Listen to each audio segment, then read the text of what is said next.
After weeks of intense talks about the UK's demands for a new deal with Europe, the EU Council President Donald Tusk has put forward a proposal. Now, it's not exactly what David Cameron has asked for, but it does deal with all the issues raised by the British Prime Minister, including the most difficult one, which is about welfare benefits for EU citizens working in the UK. The British Prime Minister David Cameron has been touring Europe the last couple of weeks to seek support for his demands for changes in the EU ahead of the British referendum on EU membership likely to be held in June.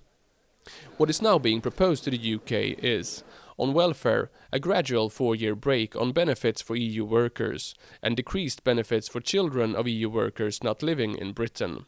However, this only applies to EU citizens starting to work after the legislation is in place. On national powers, a red card to be used on proposed EU legislation if at least 55% of the votes in national parliaments call for it. On integration, assurances that the talk of an ever closer union in the EU treaty does not mean political integration literally. And on relations between Euro and non-Euro members, assurances that the rights of non-Euro members are respected and that they should not have to pay for Euro area crisis management. This is not really the treaty change that David Cameron first called for, nor does it give the UK veto powers over Euro area decisions.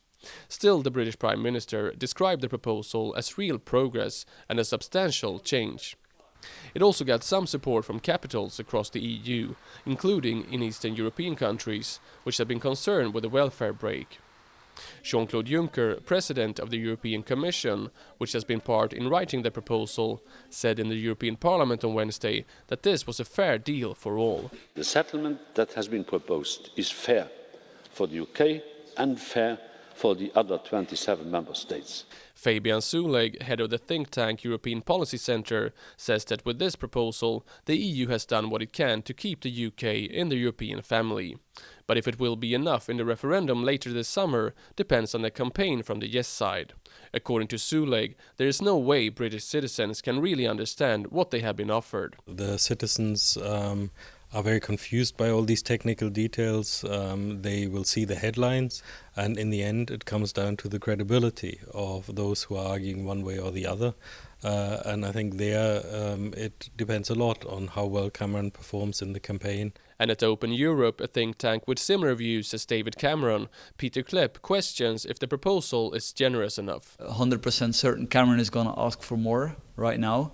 And then it is, if he doesn't get much more than this, I do think it's a question mark if the UK public will vote to stay. The proposal will be discussed and decided upon by EU heads of state in 2 weeks.